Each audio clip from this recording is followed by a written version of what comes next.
రేపే అతిపెద్ద చంద్రగ్రహణం. హోలీ పౌర్ణమి శుక్రవారంతో కలిసి వచ్చింది. ఇది ఎన్నో సంవత్సరాల తరువాత వస్తున్న అరుదైన చంద్రగ్రహణం. కాకపోతే ఈ గ్రహణం మనకు కనిపించదు. అయినా కూడా ఈ గ్రహణం ఎఫెక్ట్ మనపై ఉంటుందని జ్యోతిష్యులు చెప్తున్నారు. ఎక్కడ గ్రహణం ఏర్పడినా భూమి మీద దాని ఎఫెక్ట్ పడుతుంది. ఈ చంద్రగ్రహణం ప్రభావం కూడా మన అందరి మీద ఉంటుంది. కాబట్టి ఎవరికి వారు వ్యక్తిగత నియమాలు పాటించాలి. అలా పాటిస్తే మీకే మంచిదని పెద్దలు చెప్తున్నారు. ఈ గ్రహణం ఉదయం 9:27 ప్రారంభమై మధ్యాహ్నం 3:29 ముగుస్తుంది. ఈ గ్రహణ సమయంలో గర్భిణీ స్త్రీలు బయటకు రాకుండా ఉంటే సరిపోతుంది. ఇక వేరే నియమాలు పాటించవలసిన అవసరం లేదు. అంటే ఆహారం మీద దర్భలు వేసుకోవలసిన అవసరం లేదు. ప్రయాణాలు చేసుకోవచ్చు. గ్రహణ సమయంలో ఆహారం తినవచ్చు. దానివల్ల ఎటువంటి దోషం రాదు. ఈ గ్రహణానికి సంబంధించి పట్టు విడుపు స్నానాలు చేయవలసిన అవసరం లేదు. ఈ గ్రహణం రోజు టెంపుల్స్ ఏమి క్లోజ్ చేయరు. ఎందుకంటే ఈ గ్రహణం మనకు భారతదేశంలో కనిపించదు గనుక ఆలయాలు తెరిచే ఉంటాయి. కనుక ఈ గ్రహణం గురించి ఎవరు భయపడవలసిన అవసరం లేదు. ఈ గ్రహణం మనకు కనిపించదు కనుక నియమాలు పాటించవలసిన అవసరం లేదు. పాటించినా తప్పేమి కాదు. అయితే ఎంతో శక్తివంతమైన ఈ పౌర్ణమే చంద్రగ్రహణం రోజు ఇంట్లోని ఆడవాళ్ళు పొరపాటున ఈ కూర వండకూడదు. ఎవరు ఈ రోజు ఈ కూరలను తినకూడదు కాదని ఎవరైనా సరే ఈ రోజు ఈ కూరను వండినా తిన్నా వారి ఇంటికి గండం, చేతిలో రూపాయి కూడా మిగలదు. అడుక్కునే స్టేజ్కి వెళ్ళిపోతారు. 7 తరాలకు దరిద్రం పడుతుంది. ఫ్యూచర్లో అనేక రకాల కష్టాలు, సమస్యలు వస్తాయి. అనారోగ్యాల బారిన పడతారు. అంతేకాదు ఈ రోజు తెలియక ఈ కూరను తింటే మహాపాపం తగులుతుంది. నరకానికి పోతారు. ఈ రోజు పొరపాటున ఈ కూరను తింటే లేనిపోని కష్టాలు వస్తాయి. అనారోగ్య సమస్యలు వస్తాయి. చేతిలోని ధనమంతా కూడా ఖర్చయిపోతుంది. అప్పుల పాలైపోతారు. ఒకరి దగ్గర చెయ్యి చాచి అడుక్కోవలసిన పరిస్థితి వస్తుంది. కోరి కోరి కష్టాలు తెచ్చుకున్నట్లు అవుతుంది. కాబట్టి ఈ చంద్రగ్రహణం రోజు ఎవరు కూడా ఈ కూరను వండవద్దు, తినవద్దు. ఈ రోజు తినకూడని ఆ కూర ఏమిటో ఇప్పుడు మనం ఈ వీడియోలో వివరంగా తెలుసుకుందాం. ఫ్రెండ్స్, అంతకన్నా ముందు కామెంట్ బాక్స్లో ఓం నమః శివాయ అని కామెంట్ చేయండి. అలాగే ఈ వీడియోని లైక్ చేసి షేర్ చేయండి. అలాగే మా ఛానల్ని సబ్స్క్రైబ్ చేసుకోండి. మాకు సపోర్ట్ చేయండి. ఎందుకంటే మీ సపోర్ట్ మాకు చాలా అవసరం. పాల్గొన్న పౌర్ణమి రోజే హోలీ పౌర్ణమిని జరుపుకుంటూ ఉంటారు. ఈ రోజే లక్ష్మీ జయంతిని కూడా జరుపుకుంటూ ఉంటారు. ఈ రోజే లక్ష్మీదేవి పాల సముద్రం నుండి జన్మించిందని నమ్ముతూ ఉంటారు. అయితే ఈ సంవత్సరం చంద్రగ్రహణం కూడా ఏర్పడబోతుంది. ఈ చంద్రగ్రహణం మన భారతదేశ కాలమానం ప్రకారం పగటిపూట ఏర్పడుతుంది. పగటిపూట మనకు చంద్రుడు కనిపిస్తాడా? కనిపించడు. గనక ఈ చంద్రగ్రహణం మనకు కనిపించదు. గ్రహణంతో కలిసి వస్తున్న శక్తివంతమైన ఈ హోలీ పౌర్ణిమ రోజు ఉదయం మరియు సాయంత్రం స్నానం చేసే నీటిలో 2 ఉసిరికాయలను గాని, చిటికెడు గల్లులుప్పును గాని, చిటికెడు పసుపును గాని వేసుకొని స్నానం చేయాలి. ఉసిరికాయలను మాత్రం ముక్కలుగా కోసి నీటిలో వేసుకొని స్నానం చేయాలి.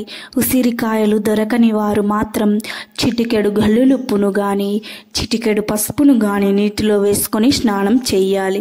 ఈ పౌర్ణిమ రోజు స్నానం చేస్తే ఇలా నరదృష్టి పోతుంది. కష్టాలు కూడా పోతాయి. మీ దశ మారిపోతుంది. అంతేకాదు ఈ రోజు ఇలా స్నానం చేయటం వలన మీ ఒంట్లోని వ్యాధులు మీకు తెలియకుండానే పోతాయి. ఈ గ్రహణంతో కలిసి వస్తున్న ఈ పౌర్ణిమ రోజు ఇంట్లో ఆడవారు పొరపాటున కూడా పప్పు మరియు దొండకాయ కూరలను వండవద్దు. పప్పు అంటే కేవలం కందిపప్పు, పెసరపప్పు, మైసూర్ పప్పు, శనగపప్పు ఇవేవి కూడా వండవద్దు. కనీసం తాలింపులో కూడా పప్పు వాడకూడదు. పొద్దున్న టిఫిన్స్లోకి కూడా పుట్నాల పప్పుతో చట్నీ చేయకూడదు, తినకూడదు. ఏ రూపంలోనూ కూడా ఈరోజు పప్పు తినకూడదు. అలాగే దొండకాయను కూడా ఈరోజు ఏ రూపంలోనూ తినకూడదు. 65 రూపంలో కావచ్చు, పచ్చళ్ళ రూపంలో కావచ్చు, ఏ రూపంలోనూ కూడా దొండకాయను తినకూడదు. పప్పును కూడా టమాటా పప్పు, పప్పు చారు, పప్పు తోటకూర, పప్పు గోంగూర, కూర, పుట్నాల చట్నీ, తాలింపులో ఇలా ఏ రూపంలోనూ కూడా తినవద్దు. పప్పు, దొండకాయ గుర్తుంచుకొని ఆడవారు ఈరోజు ఈ 2 కూరలను వండకుండా జాగ్రత్తగా ఉండండి. ఎందుకంటే ఆడవారు ఏ కూర వండితే ఇంట్లోని అందరూ ఆ కూర తినేస్తారు. మీరు వండకుండా ఉంటే ఎవరు తినరు. కనుక ఈరోజు ఈ కూరలను వండకుండా జాగ్రత్త పడండి. లేదంటే అప్పుల పాలైపోతారు, అనారోగ్యాల బారిన పడతారు, చేతిలో రూపాయి కూడా మిగలదు, ఆర్థిక సమస్యలు వస్తాయి, అనేక కష్టాలను అనుభవించాల్సి వస్తుంది, ఒకరి దగ్గర చేయి చాచి అడుక్కోవలసిన పరిస్థితి వస్తుంది. కనుక ఈరోజు పప్పు, దొండకాయను ఏ రూపంలోనూ తినవద్దు. ఇంట్లోని వీటితో పాటు నాన్ వెజ్ కూడా ఈరోజు తినకూడదు. నాన్ వెజ్ అంటే మాంసము, చేపలు, గవ్వలు, పీతలు, నత్తలు ఇవేమీ కూడా తినకూడదు. శుక్రవారం రోజు నాన్ వెజ్ తినవచ్చు. పూజలు చేసేవారు తప్ప మిగిలిన వారు శుక్రవారం నాన్ వెజ్ తినవచ్చు, ఏమీ జరగదు. కానీ ఈ శుక్రవారం పౌర్ణిమ, గ్రహణం కలిసి వచ్చాయి గనుక ఈరోజు ఎట్టి పరిస్థితుల్లోనూ కూడా నాన్ వెజ్ తినకూడదు. ఈరోజు ఇంట్లో వండుకొని అయినా లేదా బయట నుండి తెచ్చుకొని అయినా సరే ఏ విధంగా కూడా నాన్ వెజ్ తినకూడదు. చాలామంది శుక్రవారం నాన్ వెజ్ తింటారు, కొంతమంది తినరు. కాబట్టి శుక్రవారం నాన్ వెజ్ తినే వాళ్ళు ఈ పౌర్ణిమ, గ్రహణం కలిసి వచ్చింది కాబట్టి ఎట్టి పరిస్థితుల్లోనూ ఈరోజు నాన్ వెజ్ తినవద్దు. సాధారణంగా మగవారు సాయంత్రం అవ్వగానే బయటకు వెళ్ళి నూడిల్స్, ఫ్రైడ్ రైస్లు, రకరకాల పదార్థాలను తింటారు. కానీ ఈ ఒక్కరోజు మాత్రం ఏమీ తినకుండా నోరు కట్టుకోండి. పిజ్జాలు, బర్గర్లు, నాన్ వెజ్ కలిపిన ఫ్రైడ్ రైస్లు, మంచూరియాలు, ఎగ్ బజ్జీలు, చికెన్ వింగ్స్, చికెన్ పకోడీలు, మోమోస్లు, chicken curry, chicken fry, chicken noodles, బిర్యానీలు ఇలా ఏ విధమైన నాన్ వెజ్ తినవద్దు. గుడ్డును కూడా నాన్ వెజ్ కనుక గుడ్డు కూడా తినవద్దు. కావాలంటే నాన్ వెజ్ కలవనివి తినవచ్చు. అంటే బజ్జీలు, పానీపూరీలు, సమోసాలు, చాట్ మసాలా తినండి. అంతేకాని నాన్ వెజ్ తినవద్దు. గ్రహణం రోజు నాన్ వెజ్ తినకూడదు. కాదని తింటే నరకానికి పోతారని శాస్త్రాల్లో ఉంది. అంతేకాదు ఈరోజు మాంసాహారం తింటే మహాపాపం తగులుతుంది, లేనిపోని సమస్యలు వస్తాయి, మీ జీవితం సర్వనాశనం అవుతుంది, గండాలు వస్తాయి, ఫ్యూచర్లో ఆరోగ్యం పాడవుతుంది, ఉదర సంబంధమైన వ్యాధులు వస్తాయి, కష్టాలు, సమస్యలు, బాధలు ఎదురవుతాయి, కోరి కష్టాలు తెచ్చుకున్నట్లు అవుతుంది.